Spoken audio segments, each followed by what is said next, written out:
Hey everyone, welcome to round 6 of my Modern Showcase Challenge review with Neoform. We are on the play against Hardcore Henry.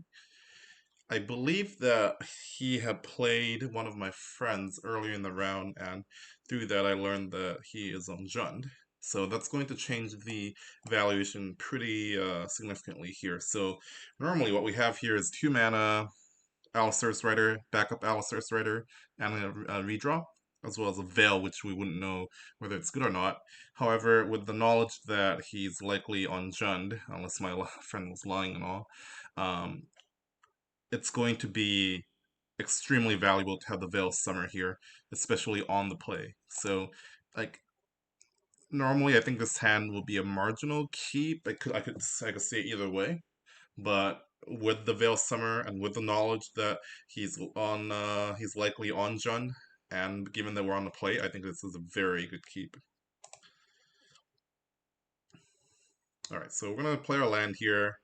We're gonna expect to get Thoughtseize if they're on Jund, and everything seems to be according to plan so far. We're going to Veil here. Another another backup Alistair's Rider, which is kind of funny. So we have the Glittering Wish now, so this now you can see how the power of the Glittering Wish over the Serum Visions in the blue-green version is bearing fruit, I think, because we now have 3 extra copies of effective Neoform. So what we're going to do is we're going to wish for Neoform, and we're going to try to combo next turn. Of course, we can get discarded again, but our hand's still pretty well set up. Of course, we get discarded again because that's what Jund players do. Unfortunately, we get there. So we pitched the Glittering Metamorphose now and Summoner's Pact. I believe that Allosaurus Rider is most useful for a few reasons. One, it's another creature for Liliana against the Liliana of the Veil and the Edict effect. Having one more creature, whether it's Wild Cantor, Swimming Spirit Guide, or Allosaurus Rider, will protect us from that. And two, sometimes even if they can deal with the Allosaurus Rider, the Grizzlebrand, making like a few like 0 mana 4/4 or 5/5 that'll eventually outgrow their Tarmogoyfs, it's gonna get the job done. Alright, so we have a land drop left, we have 3 Simian Spirit Guides, so we have 4 mana total. We don't have a constraint on life yet. We do want to watch for Lightning Bolt here, which given the life total right now, it's not going to be a problem, but it might be a problem down the road. And Jund in game ones at the very least, their forms of resistance should be just Lightning Bolt as well as the Liliana Edict and Assassin's Trophy, which thankfully they don't have a open mana for. We could pass. So basically, against Jund, if you can pass with 1 green up and Veil Summer, it's basically a lock because even if it's like a Liliana Edict or a Assassin's Trophy, the Veil Summer will protect you. We want to be very careful as to how low we go, though. So because like even if we pass that 4 life, they could bolt Colligan's Command or bolt. So that's not a spot I like to be in. We don't have any. We don't have any life gain here. So here I'm thinking about whether I should keep going or not. Now, if we had 2 Grizzlebrands in our list, then the option is going to be trivial. We're just going to summon another Allosaurus Rider and we're going to pass the turn. If they deal with the Grizzlebrand with Assassin's Trophy here, one, I'm probably going to draw in response and try to find the Veil Summer. And even if we don't find the Veil Summer, we can re-evolve, re-neoform into another Grizzlebrand. But because we only have 1 Grizzlebrand in our deck, so the decision is a bit tougher. So I reason that is it better to go for it right now and lose to like Bolt Colligan's Command, or is it better to pass now and potentially lose to Assassin's Trophy here? So this is tough. This is a tough one. So the Burnout combination is a combination of 2 cards, where like Bolt is a 4 of, and maybe Colligan's Command is like a 0 to 2 of. Whereas Assassin's Trophy, I believe they're like it's like a 2 of. Liliana of the Veil notably doesn't do it because we can just get the Allosaurus Rider down.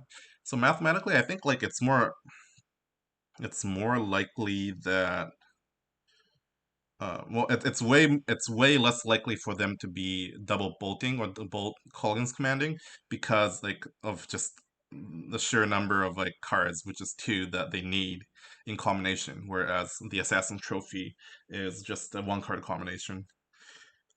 However, if we pass here and get Assassin's Trophy, we still have an out of being just drawing into a Veil Summer. Or even if we don't draw into a Veil Summer, we can just hopefully like just draw into more life gain and keep going, or draw enough Allosaurus Riders and land so we can just like start beating them down with like 5/5 Allosaurus Riders and or hardcast Chancellor. So I ended up going with the safer route, which is to just summon the Allosaurus Rider and at 11 and just pass. I think that's the right decision here. Not 100% sure. So they didn't bolt, which is they didn't bolt. I think they would have bolted if they had it, or maybe not. So again, Liliana's Veil's not good right here. They didn't have the Assassin's Trophy, which is great. It's kind of funny that Tarmogoyf's now about to be outsized by the Allosaurus Rider. Alright, so now we're going to start by drawing first since they can't kill us right now. We want as much information as possible based on what we draw. So we found 3 Nourishing Shoals and a Worm, so I think everything else is going to be trivial.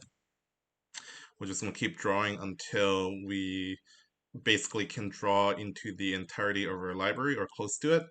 Um, it Note that if we keep drawing at a multiple of 7, we'll be at 6 cards in the library, but that's not really a worry because we have the life gain and we have the mana. So even if the Laboratory Maniac is the very bottom of our library, we can just like Eldritch Evolution our rider into Laboratory Maniac. So I think we're pretty much like locked to win here. So we're gonna gain 15. We're gonna draw more. We play our land. We don't even need to extend the deck with like Summoner's Pacts right at this point, I think. Even though we probably should, because like gaining 15 would lock us. So we don't have anything right now. Yeah, we're gonna Summoner's Pact here. As I said, life is not a constraint here. It's just mana, but we have the mana already, so it's just like life actually. Yeah, we just need to get through the entirety of the library. Okay, so now if we have the Laboratory Maniac, we'll just cast it. If not, we would Eldritch Evolution the Allosaurus Rider and get the Laboratory Maniac. But given that we have the Laboratory Maniac, we're just gonna win. So traditionally, like, it's counterintuitive given that Jund is a deck full of discards, but given that we can play Veil Summer's main deck and their clock is not that fast, like I've found Jund to be a pretty good matchup.